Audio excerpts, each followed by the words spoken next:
Hunter shot this buck in the front leg the night before he called us. We got there about 20 hours after he had hit the buck. Lucy tracked him around 1,000 yards to a creek, stood him across the creek, went up a draw to a brush pile, and there she bait him up. When I got up there, he come barreling out of the brush with Lucy on his tail, and so I chased after him and dispatched him.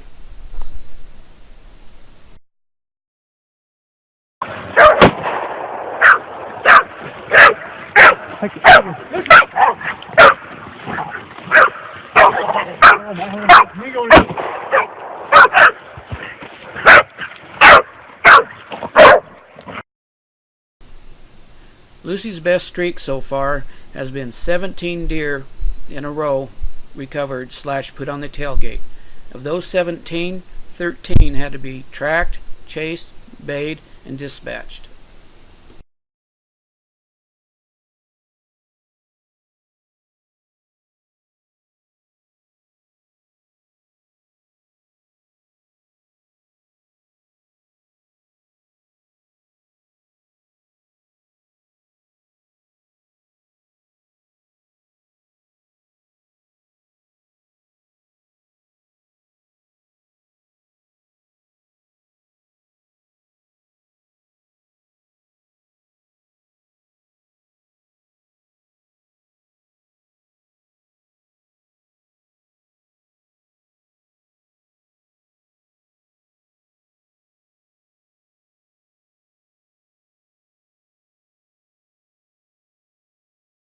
Sometimes a wounded buck will run way out into a swamp, and that can be tricky considering there's alligators out there.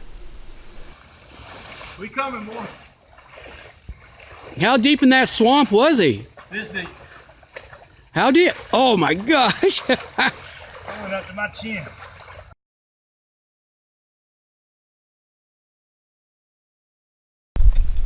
You know what's weird is she'll be chasing a deer for miles, 2-3 miles, baying him up, and he's running for her. And then when she finally catches him, he can't get away. He's in real thickness, or he's too tired. Then he turns and he goes after her.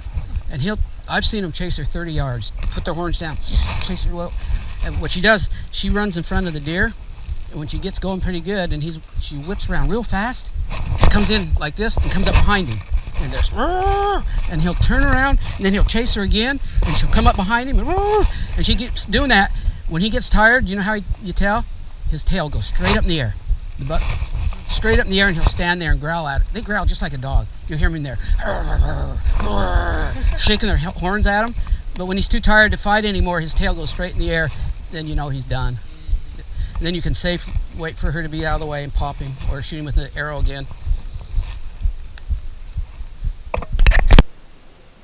This clip is bad, but you can hear me scream like a girl when the buck charges me.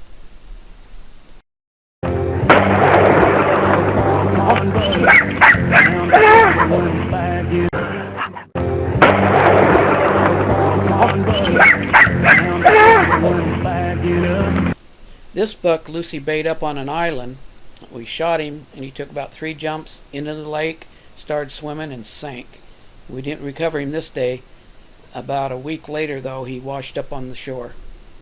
I don't know. There's Mitch. He's getting ready to dive.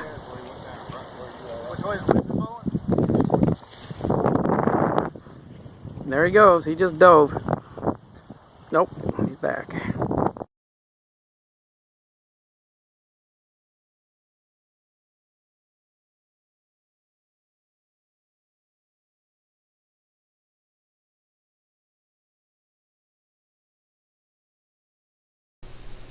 When tracking a deer, sometimes the hunter calls it, and sometimes I call it. Usually the hunter calls it before I do. This buck we tracked for 2 days, 2.5 hours the first day, 5.5 hours the second day, but we got him. Neither I or the hunter wanted to give up. He was mortally wounded, and but we still had to dispatch him. This next buck, the hunter called it. The only way if we're going to keep going, we got to go real fast and keep up with her. The only other thing we can do is call her back. So it's kind of you guys' choice. What do you want to do, Dad? 700, 650. She's going 650 now. She's out this way. This way? Out that way. 6:53, 6:54. I think the deer is gone. I don't want to do a 5-hour track. We could be. She's headed. Let's see where she headed. What's nice is there's no highway for a long ways. But she is a long ways, and there's a river or something she's headed for. Is that a river or a swamp? Probably a swamp. Yeah. Go ahead and call her back. Where we at?